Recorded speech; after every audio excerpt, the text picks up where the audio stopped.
부모는 자녀에게 그 삶과 신앙에 있어서 거울과도 같은 그런 거죠. 오늘 우리가 두 왕에 대한 그 인물을 볼 수가 있어요. 여호아스라고 하는 인물하고 요아스라고 하는 인물이죠. 다 누구의 후손이냐면 예후의 후손이에요. 예후의 후손. 예후의 아들이 여호아스고 예후의 아들인 여호아스의 또 아들이 요아스라는 거죠. 근데 이들의 삶의 모습은 예후의 영향을 받고 있더라는 거예요. 예후의 선한 영향을 받으면 참 좋겠는데 악한 영향을 받는다는 거예요. 우리도 보면 사랑하는 후손들, 사랑하는 자녀들에게 물론 우리의 공과 또 과가 있을 수 있어요. 그죠? 하나님 앞에 선한 우리의 신앙의 여정이 있을 수 있고 또 하나님 앞에 볼 때 그렇게 선하지 못한 신앙의 여정이 있을 수 있는데 자녀들은 부모의 선한 신앙의 여정을 통해서 영향을 받으면 참 좋잖아요. 근데 자녀들이 참 이 악한 세대 가운데서는요, 자녀들이 부모가 그렇게 하나님 앞에 선한 신앙의 여정을 살아왔던 그 아름다운 영향을 받으면 좋겠는데 그 반대라는 거예요. 온전하게 하나님 앞에서 선하게 살지 못했던 그런 내용들을 자녀들이 오히려 거울 삼아서 거기에 영향력을 받는 그런 모습들이 강하다는 거죠. 오늘 우리가 긴 내용 1절부터 25절까지 읽었는데 다 읽지는 않겠지만 우리가 그냥 포인트만 생각해 볼게요. 예후의 아들이 오늘 1절 보시면 예후의 아들 중간에 예후의 아들 여호아스라고 하는 인물을 볼 수가 있죠. 그죠? 근데 2절, 3절을 한번 보겠습니다. 2절, 3절만 같이 한번 읽어볼게요. 2절, 3절 보겠습니다. 같이 시작. 여호와 보시기에 악을 행하여 이스라엘에게 범죄하게 한 느밧의 아들 여로보암의 죄를 따라가고 거기서 떠나지 아니하였으므로 여호와께서 이스라엘에게 노하사 늘 아람 왕 하사엘의 손과 그의 아들 베나닷의 손에 넘기셨으니까지만 볼게요. 그러니까 예후라고 하는 사람은 쿠데타를 일으켜서 비록 북쪽 이스라엘의 왕권을 찬탈했지만 하나님께서는 예후의 그 모습을 신앙적으로 높게 평가한 것은 뭐냐면 비록 쿠데타를 통해서 왕권을 획득하긴 했으나 북이스라엘에 바알과 아세라로 만연되어 있는 종교개혁의 단행을 일으켰던 왕이잖아요. 그죠? 그가 초창기 왕이 돼서는 백성들을 정말 긍휼히 여기고 백성들이 그 선왕들이었던 뭐 아합 왕의 그 일가들에 의해서 완전히 백성들이 그 신앙적으로 난도질 당했잖아요. 그죠? 하나님을 하나님답게 바라보지 못하고 바알과 아세라를 자신들의 하나님으로 섬겼던 그런 끔찍한 그런 그 이전의 역사를 완전히 다 뒤집어 엎어놨잖아요. 그죠? 그러니까 얼마나 하나님의 마음을 시원하게 했던 왕이지 않습니까? 예후가.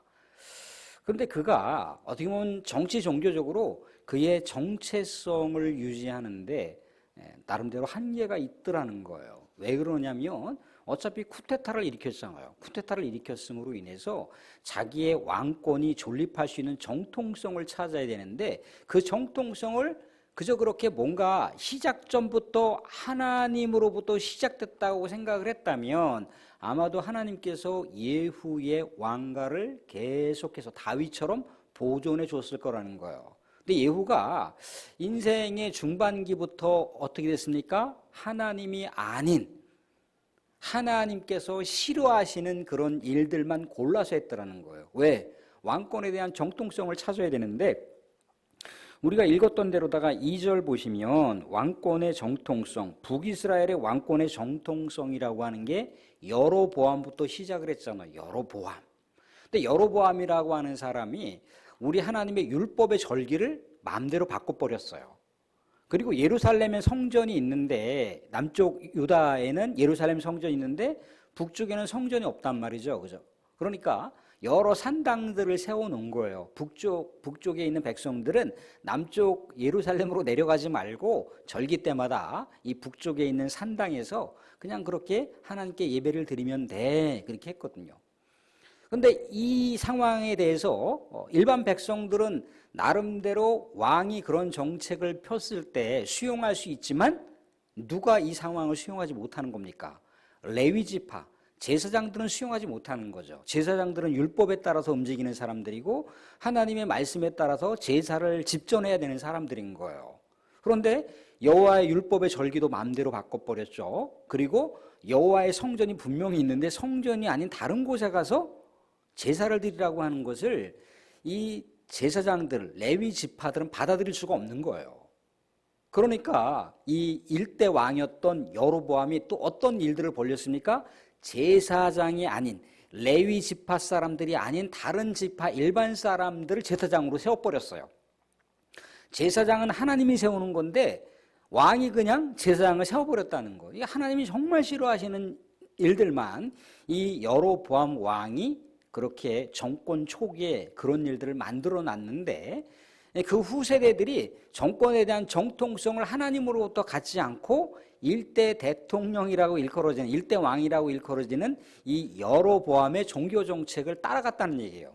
그러니까 누구도 예후라고 하는 사람도 선한 종교 개혁을 일으켰으나 그의 종교적인 입지 때문에 여로보암의 죄를 따라갔다는 얘기입니다. 그랬더니 그 자녀들이 또 어떻게 했어요? 그 후손들이었던 아들이었던 여호아스라고 하는 왕과 또 그 손자였던 요아스라고 하는 왕이 할아버지 아버지의 그 모습을 닮아가더라는 거예요. 이 여호아스라고 하는 왕은 아버지가 종교개혁을 일으킨 그 선한 영향을 알고 있잖아요. 그죠? 우리 하나님 앞에 정말 깨어서 백성들의 그 민생을 살폈던 그 큰 업적들을 그 아들은 봤을 거 아니에요. 그죠? 아들은 인정을 했을 거 아니에요. 그죠? 근데 그런 선한 영향을 아들이 받아야 되는데 그 선한 영향을 받지 않고 오히려 악한 영향을 받더라는 거예요. 그래서 3절 우리가 읽었지만 하나님께서 진노하셨다라고 나와 있어요. 진노하셨다.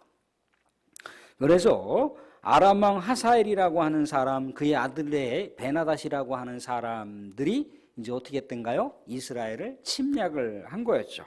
침략을 했어요. 그런데 이때 침략을 했지만 오늘 우리가 4절 말씀 보시면 아람 왕이 이스라엘을 학대함으로 여호아하스가 여호와께 간구함에 여호와께서 들으셨으므로. 어떻게 보면 굉장히 악한 일들을 자행을 했고 악한 일들 때문에 백성들이 악한 길로 접어드는 죽음의 길을, 멸절의 길을 접어들었는데 이 상황에서 여호아스라고 하는 왕이 하나님께 부르짖었더니 어떻게 했다는 얘기예요? 하나님께서 그 부르짖는 소리를 들으셨다는 거예요.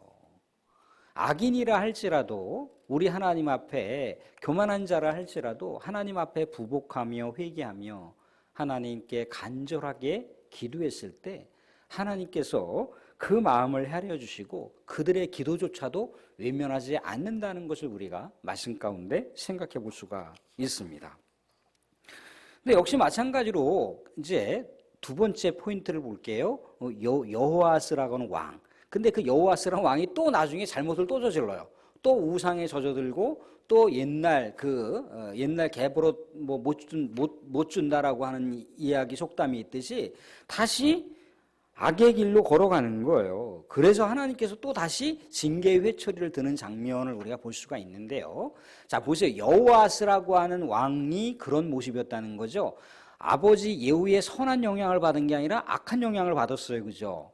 그리고 이 여호아스라고 하는 왕이 비록 하나님 앞에 정말 못할 행동, 못할 죄를 저질렀지만 하나님 앞에 기도했던 왕이라고 하는 걸 우리가 알 수 있잖아요. 근데 그의 아들인 요아스라고 하는 왕, 그의 아들 요아스라고 하는 왕, 10절을 보시면 이렇게 나와 있습니다. 10절에 유다의 왕 요아스의 제37년에 여호아스의 아들 요아스가 사마리아에서 이스라엘 왕이 되었더라. 요아스라고 하는 사람이 두 번 나오죠. 그죠? 유다 왕, 남쪽 유다 왕 중에도 요아스라고 하는 왕이 있고요. 북쪽 왕 중에도 요아스라고 하는 왕이 있는 거예요. 동명이인인 건데 북쪽 왕 중에도 요아스가 있고 남쪽 왕에도 요아스가 있는 거예요. 근데 지금 우리가 살펴보고 있는 건 북쪽 왕 요아스의 내용들을 살펴보고 있는 겁니다. 자, 11절은 우리가 같이 한번 읽어볼게요. 11절은 과연 이 요아스가 아버지 어떤 영향을 받고 있는지를 한번 보도록 하겠습니다. 11절 같이 한번 읽어보겠습니다. 11절 같이 시작. 보시기에 악을 행하여 이스라엘에게 범죄하게 한 느밧의 아들 여로보암의 모든 죄에서 떠나지 아니하고 그 가운데 행하였더라. 아멘. 누구의 영향을 받는 거예요? 악한 영향을 받는 거죠. 아버지가 기도했던 그런 내용들이 있잖아요. 그죠? 기도했던 그 아름다운 공의 모습을 보는 게 아니라 이 허물과 이 죄된 모습의 영향을 받고 있더라는 거예요. 그런데 이 요아스 왕도 그렇고 이 여호아스 왕도 그렇고 하나님의 구원의 그 약속을 만들어가는 인물이 있었으니 오늘 우리가 말씀 가운데 14절을 보시면 엘리사라고 하는 인물입니다. 엘리사라고 하는 인물. 엘리사라고 하는 인물이 저기 5절에도 보면 여호아스 왕 때 하나님께서 구원자를 이스라엘에게 남겨놓으신다고 했잖아요. 그 구원자가 누구겠어요? 바로 엘리사라고 하는 선지자였던 거예요. 근데 요아스 왕 때도 역시 마찬가지로 하나님께서 구원자를 남겨놓으셨으니 그 엘리사를 남겨놓으셨는데 이제 엘리사가 병에 걸려서 죽을 날이 얼마 남지 않은 거예요. 그래서 정말 안쓰러운 마음으로다가 이 요아스 왕 때 하나님의 긍휼 사역, 하나님께서 이 북이스라엘을 지키라고 했던 그 사명을 끝까지 감당을 하는데 엘리사가 오늘 말씀 가운데 보시면 15절에 이런 표현을 볼 수가 있습니다. 엘리사가 요아스 왕을 얘기하는 겁니다. 엘리사가 그에게 이르되 활과 화살들을 가져오소서 하는지라 활과 화살들을 그에게 가져오매 그렇게 요아스 왕이 엘리사에게 활과 화살촉을 갖고 왔잖아요. 그래서 두 가지 주문을 넣습니다. 하나는 뭐냐면 활에다가 화살을 연결해서 힘껏 당기라는 거예요. 당겨서 쏘라는 거예요. 하나의 명령이 그 명령이고요. 또 하나의 명령은 뭐냐면 화살촉을 땅에다가 치라는 거였어요. 근데 이것은 뭐냐면 이스라엘을 하나님께서 지켜주신다라고 하는 상징적인 의미가 내포되어 있어요. 그러니까 화살을 쏘아서 날리면은 그 화살을 쏘아서 날린 그 방향이 어디나에 따라서 어디까지 하나님께서 이 이스라엘을 지키시겠다라고 하는 일종의 화살이 날아가는 그 방향성을 잡고 거기까지 하나님께서 보호하시겠다라고 하는 약속이 담겨 있는 거고요. 또 하나 화살촉을 치라고 그랬잖아요. 땅에다 치라고 그랬는데 오늘 말씀 가운데 보면 18절에 이스라엘 왕이 몇 번 칩니까? 3번 친다는 거예요. 3번. 엘리사가 너무나 아쉬워하는 거, 너무나 안타까워서 아쉬워하는 거. 5번을 쳐야 이 북이스라엘을 공격하는 아람 민족, 아람 이 대군이 무너질 텐데, 완전히 무너질 텐데 3번밖에 치지 않았음으로 인해서 3번만 아람 왕과의 전쟁에서 승리하고 그 이후에는 아람 왕의 학대를 당할 것이다라고 하는 예고를 남겨 놓았다라는 거예요. 아무튼 이 요아스 왕은 죽었어요. 우리가 생각해 볼 것은 뭡니까? 엘리사라고 하는 인물을 생각해 볼 수가 있잖아요. 엘리사는 오늘 말씀 가운데 14절에 보시면 뭐라고 나와 있나요? 14절에 보시면 엘리사가 죽을 병이 들매. 죽을 병이 들었는데 요아스를 부른 거예요. 왕이시여. 그러면서 왕에게 활과 화살촉을 갖고 오라 그랬잖아요. 죽을 병에 걸렸다니까요? 이건 뭘 얘기하는 건가요? 죽을 병에 걸렸다는 건 기력이 쇠해서 거동하기도 어려운 그런 상황인데 마지막까지 사명을 완수하는 거예요. 사람들 이런 말 들으면 굉장히 목사님 참 과격하시다라고 말씀할지 모르지만 제 말이 아니라 성경의 말씀이에요. 성경의 말씀. 믿음의 사람들은요 죽을 때까지 죽음이 오는 순간까지 사명을 감당할 수가 있어야 돼요. 거동할 수 있으면 무엇인가? 손과 발로. 거동하지 못하면 우리의 마음과 우리의 기도가 있잖아요. 그걸 가지고 하나님의 사명을 감당하는 거예요. 하나님의 사명을. 우리 무디라고 하는 무디라고 하는 분이 그런 사역을 감당하셨잖아요. 그죠? 무디라고 하는 분.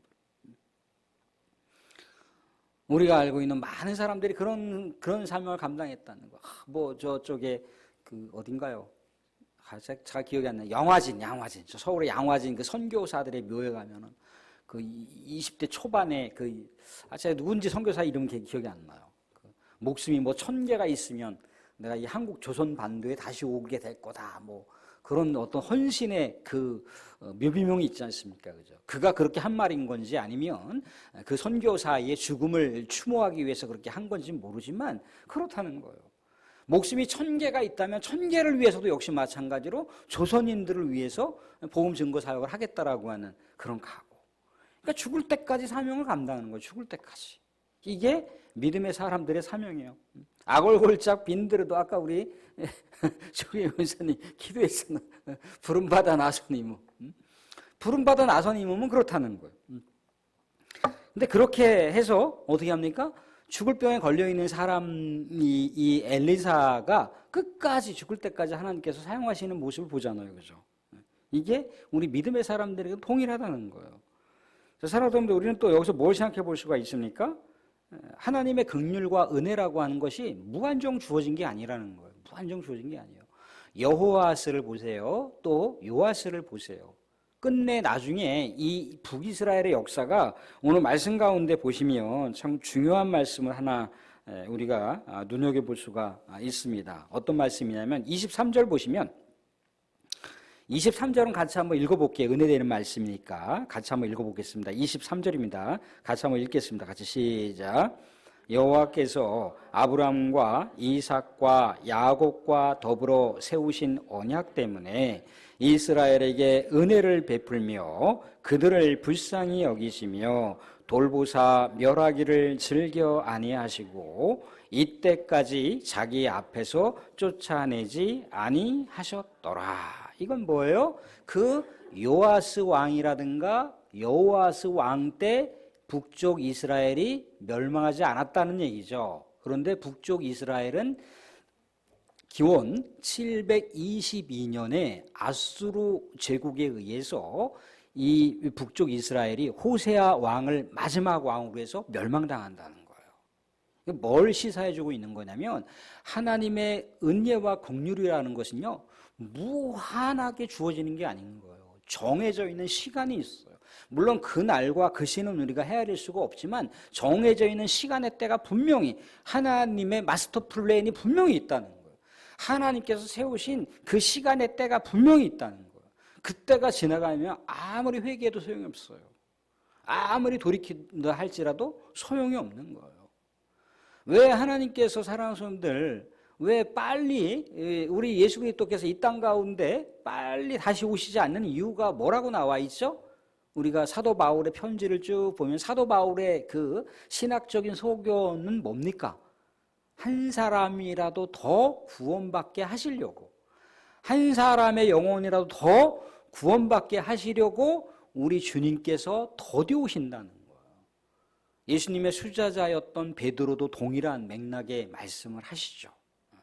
예수님께서 왜 속히 안 오실까? 제자들은요, 사도 바울은요, 예수님께서 그들이 죽기 전에, 그들이 순교당하기 전에 예수님께서 온다라고 그렇게 확신을 했는데, 순교당하는 순간까지 예수님이 안 오시는 거예요. 왜 예수님이 안 오실까? 빨리 이 땅 가운데 우리 하나님의 통치가 이루어져야 되고, 하나님의 구원의 역사가 바로 여기서 이루어져야 되는데, 왜 안 이루어질까? 안 이루어질까? 곰곰이 그들이 기도하고 하나님 말씀을 쭉 묵상해 보니까, 결국 뭐예요? 하나님께서 한 영혼이라도 더 구원하시기 위한 하나님의 긍휼과 사랑이 담겨 있다는 거예요. 그런데 때와 시는 아버지께서 결정하신다는 거예요. 이 때와 시가 마냥 주어지는 게 아닌 거예요. 그래서 우리가 이런 집중된 시간을 가지고 우리가 물론 뭐 평상시에도 우리 사랑하는 교우들이 가족 중에 믿지 않는 가족들이 있다거나 또 알고 있는 지인 중에 꼭 예수 믿고 구원받았으면 좋겠다라고 하는 그런 분들이 있을 수 있잖아요. 그죠? 근데 늘 언제나 우리가 마음속에 하시긴 하겠지만 때로는 잊고 살 때가 있잖아요. 간헐적으로 하거나 잊고 살 때가 있다는 거예요. 근데 우리가 이렇게 집중된 시간과 집중된 계획들을 갖는 건 뭐예요? 평상시 우리가 일상적으로 하지만 더 우리가 일단 합심으로 우리가 더 공동체적으로 하게 되면 그 기도의 파워라고 하는 것, 우리 하나님의 놀라운 구원의 역사라고 하는 게 우리 능력으로는 불가능하지만 우리 기도를 통해서 또 우리 마음속에 선한 마음을 가지고 하나님께서 사용하셔서 구원의 역사를 이루실 수가 있다라고 하는 것을 우리가 전망하면서 이렇게 우리가 새생명 초청 대행진이라고 하는 집중된 시간들을 우리가 기도하면서 나가는 거잖아요. 하나님의 구원의 때와 시는 정해져 있다는 거예요. 근데 마냥 주어지는 것은 아닙니다. 그 끝이 있기 때문에 우리가 더 갈급한 마음으로 권사님 아까 기도한 대로다가 정말 죽으면 그것이 예수를 믿었느냐 안 믿었느냐에 따라서 구원받느냐 받지 못하느냐가 결판날 텐데 죽기 전에 예수 그리스도를 믿는다라고 하는 것 얼마나 그것이 감사한 일이겠습니까? 새벽에도 잠깐 언급했지만 우리 윤태성 성도님 우리 장로님들 가셨고 우리 은퇴 권사님들 가셨고 또 제가 개별적으로 가봤고 그런데도 받아들이지 않으시는 거예요. 받아들이지 않으시는 거예요.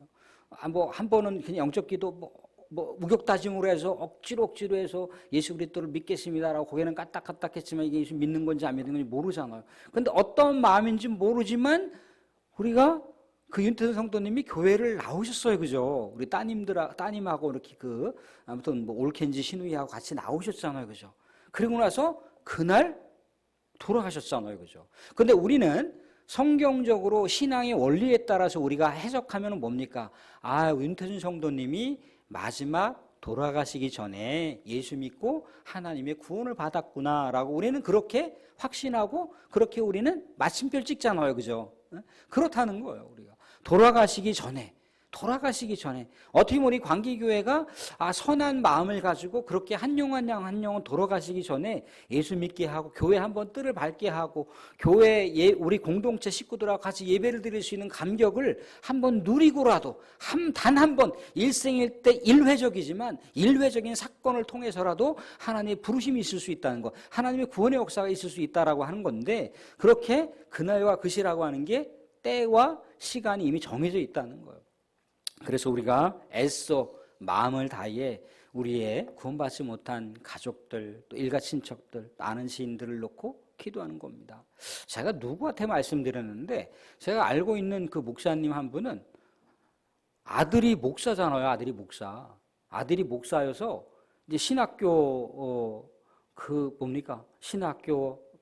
신학대학교 졸업하고 신학대학원 3년 졸업하고 저희는 한 4년 정도 해야지 목사 안수 받는데 아무튼 그렇게 신학대학원 하고 목사 안수를 받으니까 이게 목사 안수 받으면 이게 하나님께 바쳐지는 영혼이거든요. 그러니까 얼마나 저보다도 뭐 한참 20년 전에 선배니까 얼마나 감격적이겠어요, 그죠? 그러니까 온 식구들이 그걸 축복해주고 그래도 정말 그 고난의 길을 간다라고 했을 때 쉽지 않은 건데 그날 어떤 일을 했는지 아십니까? 엄마가 엄청나게 비싼 구슬을 했다는 거예요. 구슬. 엄마가. 아니 아들이 그 길을 가면 온전하게 신앙생활을 하지 않더라도 그날만큼은 그 어떤 교회에서 목사 안수식을 할 때 그냥 쫓아가서 축복해주고 그래야 되는 것이 인지상정이잖아요. 그죠? 내 아들 서양 귀신한테 사로잡혔다고 그냥 몇백만 원짜리 뭐 하늘에서 내려온 뭐 손녀? 뭐 그런 분들 데려다가 뭐 3명인지 4명인지 대대적으로 구술했다라고 하는 그런 얘기를 들었어요. 그렇다는 거예요. 우리 가족 중에도 그렇게 구원받지 못한 영혼들이 있을 수 있다는 겁니다. 그래서 때와 시는 우리 하나님께로부터 정해져 있지만 아직도 우리 주님께서 우리에게 주신 기회입니다. 기회. 우리가 더 갈급한 마음으로 찾고 기도하게 됐을 때 이스라엘은 때와 시기가 정해졌을 때 그들이 마음을 돌이켰다면 얼마나 좋았겠습니까? 돌이키지 못해서 끝내 북쪽 이스라엘이 멸망을 했잖아요. 우리도 구원받지 못한 영혼이 죽고 나면 구원의 시기는 놓쳐버린 거예요. 그래서 우리가 돌아가시기 전에 어서속히 우리가 예수 그리스도를 증거하는 그런 복된 일들이 있어야 된다라고 하는 것을 오늘 우리가 말씀 가운데 헤아려 봅니다. 말씀을 잠깐 간략하게 정리를 해볼게요. 사랑하는 부모는 자녀에게 있어서 삶과 신앙에 있어서 거울입니다. 어떻게 보면은 좋은 영향, 선한 영향을 참 받으면 좋겠는데 자녀들이 우리 부모가 꼭 이렇게 선하지 못했을 때, 또 우리 하나님 앞에 온전하게 서지 못했을 때 그런 모습을 딱 포착을 해갖고 그 모습을 심령에 새긴다는 거예요. 그러니까 사탄이 얼마나 우리 가족들, 믿음의 사람들, 이 가족, 이 신앙을 얼마나 회방을 놓는지 우리가 우리 신앙의 역사를 통해서도 볼 수가 있게 되더라는 거예요. 그래서 또 그럼에도 불구하고 우리는 다시 우리 후세대들을 위해서 믿음의 상속을 위해서 기도해야 된다라고 하는 것. 두 번째는 또 뭡니까? 여호아스가 부르짖었을 때 그 악한 악인으로서 삶을 살았지만 악인이 하나님께 기도했을 때 하나님께서 그 선한 마음을 받아주시고 악인이 기도한 것조차도 하나님께서 들어응답해 주신 놀라운 은혜의 사건을 보게 되잖아요. 그런데 하물며 하나님의 자녀들이 하나님께 기도했을 때 하나님은 그 기도를 우리 하나님의 역사와 구원으로 작용하시는 자원으로다가 활용하신다는 거예요. 또 하나 마지막으로 뭡니까? 우리의 구원받지 못한 일가 친척들, 가족들 때와 시기는 정해져 있다는 것. 때와 시기가 정해져 있지만 우리가 갈급한 마음으로 그 영혼을 찾고 또 기도하면 하나님께서 반드시 우리 하나님의 때 이 땅 가운데 예수 그리스도가 재림하시기 전에 우리 사랑하는 가족들을 위해서 기도한 것, 그 기도가 반드시 열매를 맺을 수 있으리라고 하는 것입니다. 이 세 가지를 놓고 우리 사랑하는 성도 더 우리가 또 깨어서 우리 구원받지 못한 일가 친척들, 가족들, 또 아는 지인들을 위해서 더 힘써 기도하시고 또한 우리의 신앙이 우리 하나님 앞에 한때 올곧지 못했을 때 또 우리 하나님 앞에 온전하지 못했을 때 우리 후세대들이 그런 어떤 악한 모습, 어떤 우리의 허물의 모습에 영향을 받았다면 이제 우리 후손들이 다시 마음을 돌이키고 하나님 구원받는 백성의 길로 다시금 궤도를 수정해서 돌아올 수 있도록 또 이렇게 우리가 기도하면서 나아갈 수 있는 우리 존귀한 하나님의 백성들 될 수 있기를 주님의 이름으로 축원드립니다.